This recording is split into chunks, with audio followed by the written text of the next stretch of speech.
What did you make of today's hearing? Well, first of all, the hearing was absolutely historic. A lot of people, after the 180-day report came out to Congress back some time ago in June, they were underwhelmed, not realizing the intent of that report. And actually, we are where we are today with the hearings because of that report. I think people will look back and realize that this hearing was historic. I also think we can expect more hearings. I think this hearing laid a basic foundation to what the US government plan of attack is regarding this topic. There were no huge revelations other than we don't know. There were some key findings I found very interesting. One, it appears that the US government still considers this not just an air safety issue, but an air clutter, perhaps space junk issue.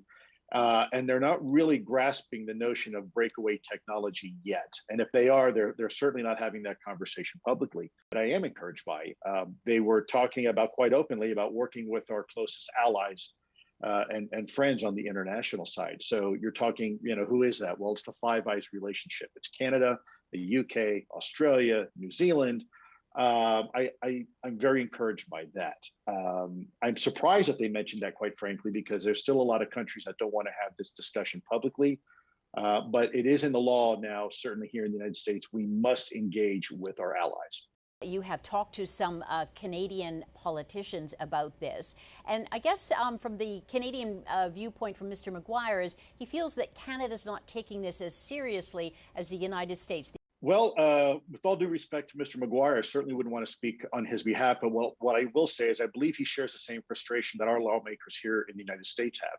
And that is, there is obviously something in our skies. Northern Manitoba is a perfect example. You have a lot of incidents up there.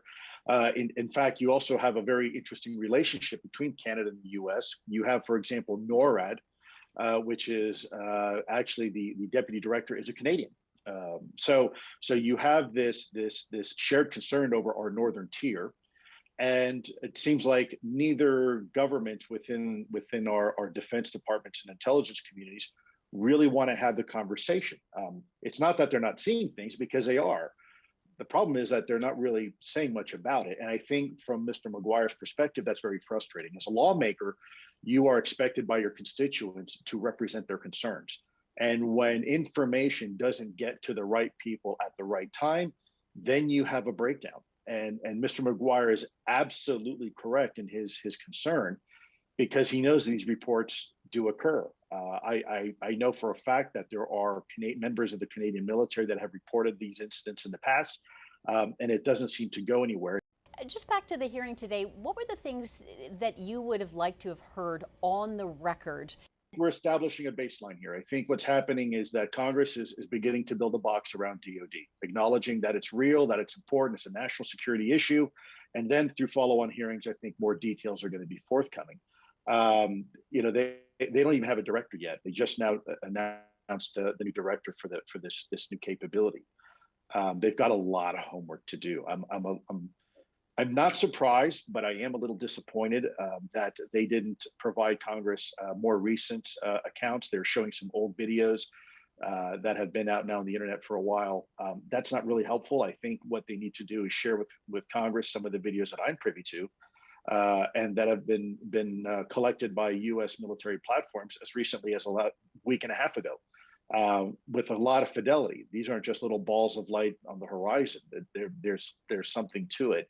Are you willing to go on the record that this is otherworldly, this technology, that it's not the Chinese, it's not the Russians? I will say, if I am asked to testify, I will gladly do so. We know it's not our technology. In fact, they admitted it. I actually wrote down the quote here, the blue on blue force. They know it's not our technology, and they admitted it.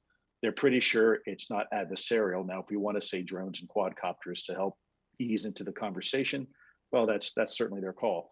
But I think people will begin to realize that drones and quadcopters don't fly at 35,000 feet in supersonic speeds. That's just not realistic. What more would you like to add that I have not asked you about this hearing? You have a lot of people right now working behind the scenes in Canada trying to get to the bottom of this, and I want to applaud those efforts. You have some people both in the private side and the government side that are taking this topic very seriously. And I think if the Canadian people want answers, I think all you have to do is ask for them, and I think some of those questions will start getting answered.